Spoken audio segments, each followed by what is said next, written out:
बहुत गरीब घर से, मेरे पिताजी एक पुलिस हवलदार थे। ऐसे गरीब घर से आई हुई महिला, बहुत सारे अत्याचार, बहुत सारे अन्याय सहे मैंने। भूख क्या होती है, गरीबी क्या होती है, बड़ी करीब से हमने देखी थी।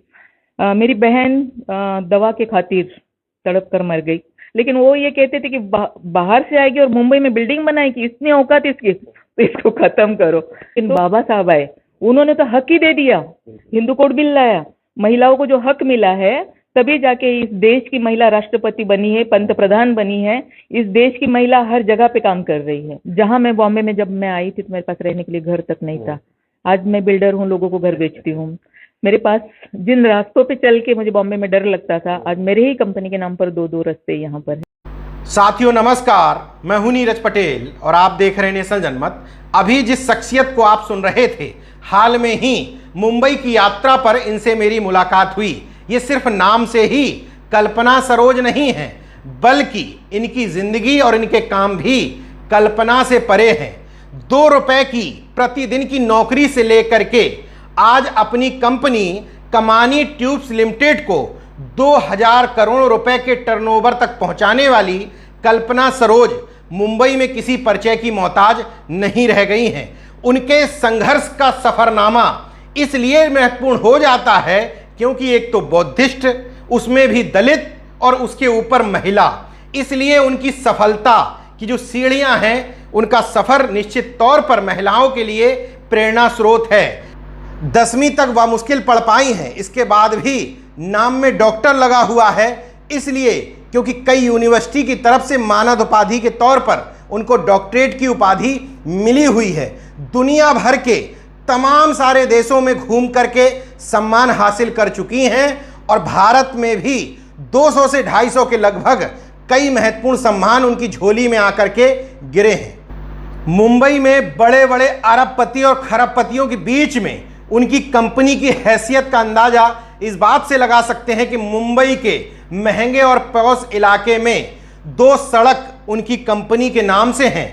भारतीय महिला बैंक के बोर्ड ऑफ डायरेक्टर्स में सरकार की तरफ से वो शामिल की गई हैं। एक हेड कांस्टेबल पिता के घर में जन्मी कल्पना सरोज के सामने एक समय यह स्थिति थी कि एक अदद घर तो छोड़ दीजिए, अच्छे कमरे के लिए भी वो संघर्ष और जद्दोजहद कर रही थी। लेकिन आज उनके संघर्ष का आलम ये है कि वो हजारों घरों में उनकी दया से ही चूल्हे जलते हैं और मुंबई की जानी पहचानी बिल्डर्स में उनका नाम शामिल है। मतलब वो खुद हजारों लाखों लोगों को घर उपलब्ध करा रही हैं। उनकी उपलब्धि इसलिए बड़ी हो जाती है कि 2000 में जब वो कमानी ट्यूब्स लिमिटेड को टेक ओवर करने के लिए उन्होंने प्रक्रिया शुरू की थी, उस समय 116 करोड़ रुपए का कर्ज था इस कंपनी पर और 140 केसेस चल रहे थे इसके खिलाफ। वहां से लड़ते लड़ते 2021 तक इन्होंने इस कंपनी को 2000 करोड़ के सफर तक पहुंचा दिया है। कई बार धमकियां मिली, कई बार हमले भी हुए, लेकिन वो अपने मार्ग से डिगी नहीं। समाज सेवा भी करती हैं, महिलाओं के लिए भी काम भी करती हैं। राष्ट्रपति से लेकर के प्रधानमंत्री तक कई बार मंच शेयर कर चुकी हैं। पद्मश्री, नारी शक्ति पुरस्कार, भारत गौरव जैसे तमाम सारे सम्मान उनको मिले हैं। मुंबई में मैंने जो उनसे बातचीत की, उनके संघर्ष को आप भी कान खोलकर सुन लीजिए। इसलिए मैं उन्हीं से समझता हूं कि आखिर इस कंपनी को लेने के बाद किस तरह के संघर्षों से उनको गुजरना पड़ा। तो कंपनी लेने के पीछे जो मकसद था, वो मकसद था सिर्फ वर्कर, क्योंकि वर्कर जो है वो भूखे मर रहे हैं, बीमारी से मर रहे हैं। जिस वर्कर को 100% कहीं बोनस मिलता था, वो वर्कर बस स्टॉप पे भीख मांग रहे हैं। ऐसा जब आकर उन्होंने मुझे बताया, तो ये जो है ये मैं मतलब सह न सकी, सुन न सकी। वजह ये थी क्योंकि मैं भी उस दौर से गुजर चुकी। भूख क्या होती है, गरीबी क्या होती है, बड़ी करीब से हमने देखी थी। मेरी बहन दवा के खातिर तड़प कर मर गई, ये मैंने देखा था। तो इसलिए मुझे वो बातें जो उन्होंने कही तो दिल को छू गई और मैंने कहा कि नहीं। जबकि मुझे सब ने कहा, मेरे जितने भी मीन्स शुभचिंतक थे, उन्होंने कहा कि ये काम आप मत करो, क्योंकि होने जैसा काम नहीं है। क्यों इसमें मतलब जा रहे हो, ये तो आत्महत्या करने जैसा काम है, फिर क्यों। तो मैंने कहा नहीं, मैं जो भी कर सकती हूँ वर्कर के हित के लिए वो मैं करना चाहती हूँ। हो गया तो बहुत अच्छी बात है, और नहीं हुआ तो वो तब भी कोई बात नहीं है, लेकिन पूरी कोशिश तो मुझे करनी चाहिए। और इस तरह से मैं यहाँ पर आई और मैंने कोशिश शुरू कर दी। यहाँ आने के बाद में पता चला कि 116 करोड़ का कर्जा है कंपनी के ऊपर, 140 लिटिगेशन के केसेस है और 2 बड़ी यूनियन है। और ये सारा करने के लिए फिर हम ये सारा देंगे कैसे? तो देखा कि कंपनी सिक है, कंपनी के पास कुछ भी नहीं है। आज जहाँ हम बैठे हुए हैं ये 2 बिल्डिंग हमारे हैं, कंपनी के हैं, लेकिन उस वक्त पूरे भाड़ोत्रियों से भरे पड़े हुए थे। तो भाड़ोत्री जो है वो कभी निकलते नहीं है, ये सबका मानना है, और निकलते ही नहीं है वैसे भी। तो यहाँ से कुछ आना नहीं है। फिर फैक्ट्री जो हमारी कुर्ला में थी, 4 एकड़ की जमीन के ऊपर फैक्ट्री लगी हुई थी। तो जमीन पहले से 2-2 एकड़ वर्कर्स लोग किसी और को बेच चुके थे, तो वहां से भी कुछ आना नहीं था। सिर्फ वहां शेड खड़ा था, मशीन खड़े थे, जिसमें से मुश्किल से 2-2.5 करोड़ रुपया भंगार के आ सकते थे। कर्जा कितना है? 116 करोड़। यहाँ कितने पैसे आएंगे? कम से कम इतने। और फिर उसके बाद में था यहाँ पर 4 एकड़ जमीन था अपना बैंगलोर में। उस वक्त उसकी कीमत जो थी 40 लाख रुपए एकड़ थी। 4 एकड़ के वो कितने हो गए? मतलब अगर हम बिजनेस के हिसाब से जाते तो पैसे आने कितने थे और देने कितने हैं, और ऊपर से लिटिगेशन कितने हैं। तो इसी वजह से यहाँ पूरे भारतवर्ष में से कोई भी नहीं आया। सिर्फ हम, एक डॉक्टर बाबा साहब अम्बेडकर की बेटी हूँ, उनका जो उन्होंने कहा है कि समाज के प्रति जो हमारा जो हमें रिटर्न करना है वो हमें करना है, तो वो एक सोच को लेकर कि मैं वर्कर्स के लिए क्या कर सकती हूँ वो मैं करूँगी। और मैं यहाँ आई, मैंने काम करना शुरू कर दिया। 2000 से लेकर 2006 तक खूब सारे मतलब हेयरिंग होते रहे, खूब सारे लोगों को मिलना हुआ, बहुत सारे लोगों से बातें करना।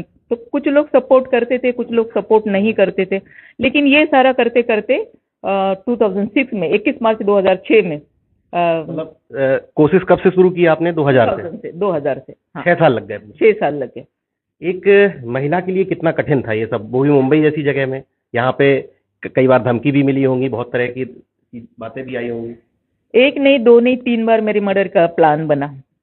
एक बार प्लान बना जब मैं बिल्डर बनी थी उस वक्त, क्योंकि नहीं बर्दाश्त हुआ लोगों को, और मेरी उम्र भी कम थी, यही कोई 21-22 साल की लड़की बाहर से आती। उन लोगों का कहना था मैं बाहर से, एक्चुअली मैं महाराष्ट्र की हूँ, अकोला से हूँ, विदर्भ से हूँ, लेकिन वो ये कहते थे कि बाहर से आएगी और मुंबई में बिल्डिंग बनाएगी, इतनी औकात इसकी, तो इसको खत्म करो। तो इस तरह से तो मेरा पूरा प्लान बना था 5 लाख रुपए में मुझे कैसे मारना है, उन लोगों को कहाँ भागना है, वो पैसे उनके घर में कैसे पहुंचना, मतलब पूरी तरह से पूरा प्लान बना था। लेकिन उस प्लान के अंदर एक शुभचिंतक बैठे हुए थे जिनके घर में उनके बच्चों को मैंने लोन देकर उनको स्टैंड किया था, ऐसे ही कोई बैठा था, तो उसको बड़ा बुरा लगा कि औरत इतना अच्छा काम करती, बेचारी को क्यों मार रहे हैं। तो उसको कहीं ना कहीं वो फील हुई बात। तो जैसे ही मीटिंग उनकी खत्म हो गई तो वो आदमी मेरे पास आया, बोला मैं आपके हाथ जोड़ता हूँ, आप अपने गाँव निकल जाइए। बोला क्यों भाई, क्या बात है? बोला नहीं ताई जी, मैं आपके हाथ जोड़ता हूँ, आप अपने गाँव निकल जाइए। बोला कमाल के हो भाई आप, कोई बात नहीं, कुछ नहीं, आप कहते गाँव निकल जाओ। मैं गाँव क्यों चली जाऊंगी, मैं तो गाँव से यहाँ आई हूँ काम करने के लिए, तो मैं ऐसे नहीं जाऊंगी जब तक तुम सही बात नहीं बताओगे। तो फिर उसने बताया कि आपका प्लान हो गया है और मैं नहीं चाहता कि आपके साथ में ऐसे कुछ हो।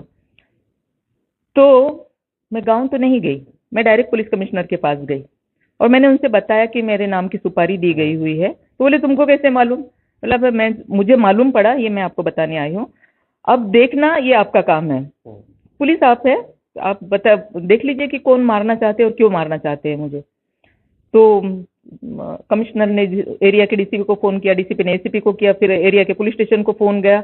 मतलब यंत्रणा जो है वो फटाफट इन लोगों ने ढूंढा और उन लोगों ने ढूंढ निकाला एरिया के जो गुंडा थे वो सारे, तो उनको पकड़ा, जो करना था वो किया। लेकिन मुझे ये कहा गया कि तुम एक काम करो, तुम्हारे साथ में एक सिक्योरिटी रख लो, अब की बार तुम्हें पता चला कि तुम्हें कोई मारने वाला है, सेकंड टाइम हो सकता है कि तुम्हें पता ना चले, तो सिक्योरिटी साथ में रखो क्योंकि तुम बिजनेस में आए हो। तो मैंने उनसे कहा कि मुझे सिक्योरिटी नहीं चाहिए साहब, सिक्योरिटी लेकर मैं कहाँ घूमूं, अगर देना है तो रिवॉल्वर का लाइसेंस दे दो। तो बोला अच्छा तो रिवॉल्वर चलाएंगे? मैं बोला बिल्कुल, वक्त पड़ा तो वो भी करना पड़ेगा। तो कहा अच्छा ठीक है, तुम कल 11 बजे आ जाओ ऑफिस में। और मुझे ऐसे लगता है कि मैं एक भारत की पहली ऐसी महिला होंगी जिसको एक दिन में, मैं 11 बजे गई और शाम को 6 बजे मुझे रिवॉल्वर लाइसेंस मिला। तो वो रिवॉल्वर लाइसेंस लेकर फिर मैंने ये रिवॉल्वर रखा अपने पर्स में। लोग कहते थे कि अरे ऐसे होगा वैसे होगा, मैंने जो भी होगा, मेरे पास में 6 गोली है, जब तक वो मतलब मेरे पास है, कोई माई का लाल मुझे मारने वाला नहीं है, क्योंकि बाबा साहब ने हमें बताया है कि 100 दिन ये भेड़ों की तरह जीने से बेटर है कि हम शेरों की तरह जिए। अभी तक तकरीबन कितने अवार्ड्स आपको मिल चुके हैं? करीबन 200-250 तो होंगे। पूरी दुनिया और से मिलते हैं ना। जी जी जी। और तकरीबन कितने देशों की यात्रा कर चुकी हैं? जहाँ तक है मेरे ख्याल से मैंने सारे देश देख लिए हैं। फिर अमेरिका है, कनाडा है, लंदन है, साउथ अफ्रीका है, सिंगापुर है, मलेशिया है, मतलब कोई देश बचा ऐसा नहीं लगता। आपने बाबा साहब को कोट किया।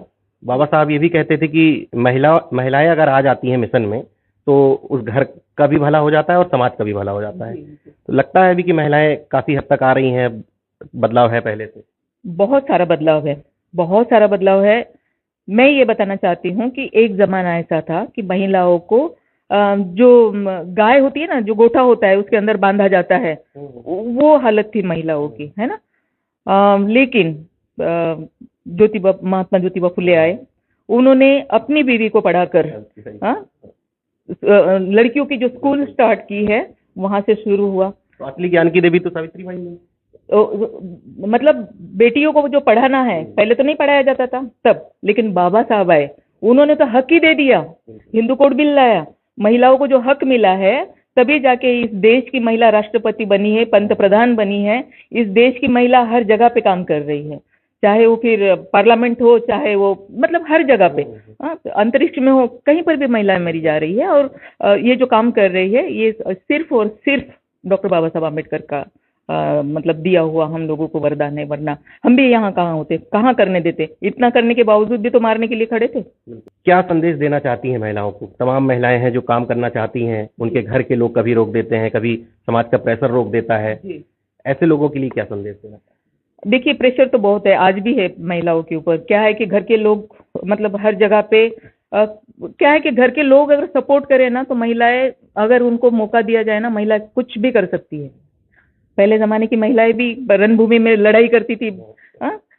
मतलब महिलाओं के पास में वो शक्ति है, क्योंकि महिला को यूं ही नहीं मतलब कहा गया कि वक्त पड़ा तो वो दुर्गा भी है, और मतलब कुछ भी कर सकती है वो। लेकिन उसको वो चांस मिलना चाहिए एक्चुअली। अगर वो चांस मिला तो वो कुछ भी कर सकते हैं। और घर के लोगों ने भी वो समझना चाहिए कि मतलब इसका भी हक है, इसको भी करने देना चाहिए। तो वो अगर इस तरह से करे, और समाज, आजकल तो वो सारी बातें नहीं रही। हमारे जमाने में थी ना, हम जब घर से बाहर निकलते थे तो अड़ोस पड़ोस के होते, हाँ कहाँ जा रही है, क्या कर रही है, बाहर क्यों जा रही है, मतलब इस तरह से। क्योंकि समाज के बंधन ही उस तरह के थे, उस वक्त की व्यवस्था ही वैसी थी। उनका दोष नहीं, लेकिन ऐसी व्यवस्था थी जिसकी वजह से ये था। तो अगर हम उस सारी सोच को लेकर बैठेंगे कि अरे वो बेचारा क्या, स्टार्टिंग में बहुत रोना आता था मुझे कि काम तो करना है, लेकिन वो ये बोल रहा है, वो ये बोल रहा है, मैं कैसे काम करूंगी। फिर 4 दिन रोई धोई, फिर मैंने बोला नहीं नहीं, ये रोने धोने से थोड़ी होना है, मुझे तो चलना है। तो ये छोड़ो सारी बातें, जो इसको जो बोलना है बोले। हमको सच्चाई, ईमानदारी और अच्छे से काम करना है। हम अच्छे से काम करेंगे तो कोई माई का लाल क्या करता है, हमको क्या करना है। और ये सोच के मैंने अपना काम शुरू किया। मैंने किसी की परवाह की नहीं, और मैं आज यहाँ हूँ। और लेकिन आज वो नहीं है। आज तो बेटियों को बहुत अच्छे से पढ़ाया जा रहा है।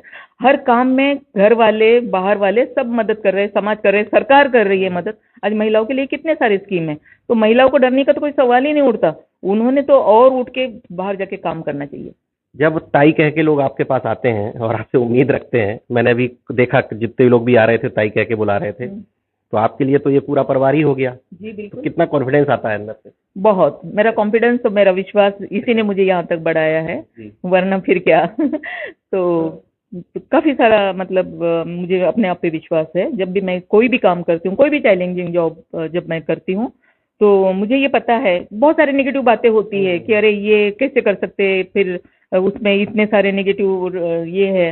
लेकिन मैं उसमें से पॉजिटिव ढूंढती हूँ कि क्या मैं कर सकती हूँ जिसकी वजह से ये काम सक्सेस हो चुका। अच्छा, लोगों को तो ताई से बहुत उम्मीद रहती है, ताई को खुद से क्या उम्मीद रहती है? बस मैं लोगों के काम आ सकूं।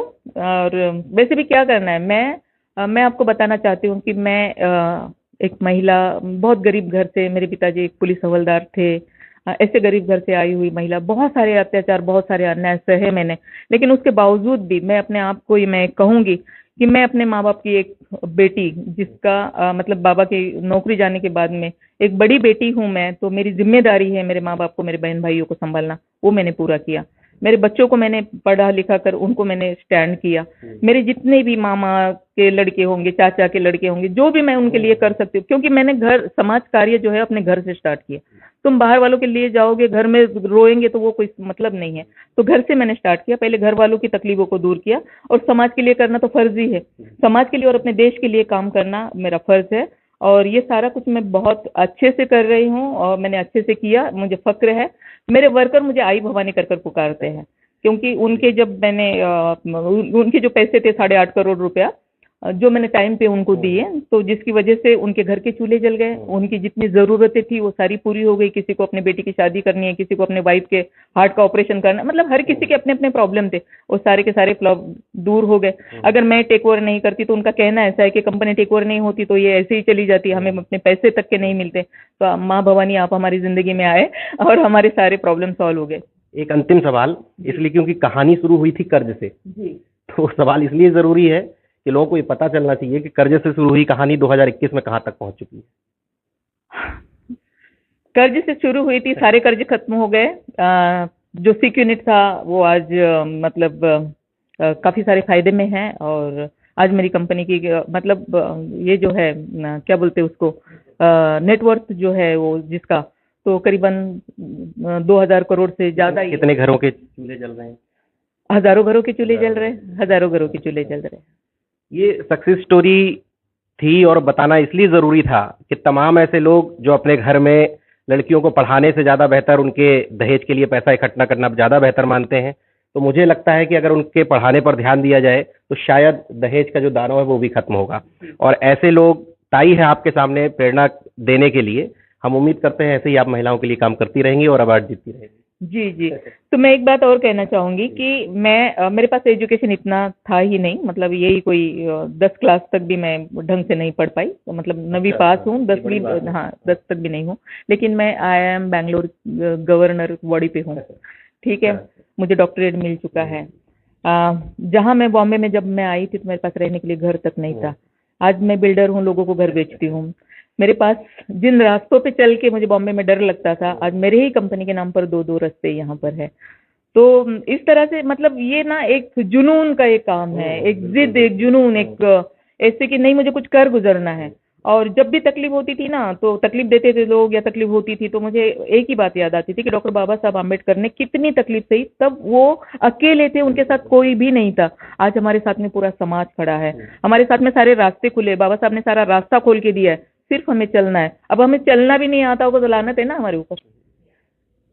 हमसे बात करने के लिए बहुत बहुत शुक्रिया। Thank you very much. तो अगर आपने मेरा YouTube चैनल सब्सक्राइब नहीं किया तो प्लीज़ सब्सक्राइब कर लें और उस बेल आइकन पर जरूर क्लिक करें, जिससे जो मेरे न्यू वीडियो हैं वो आप देख सकें।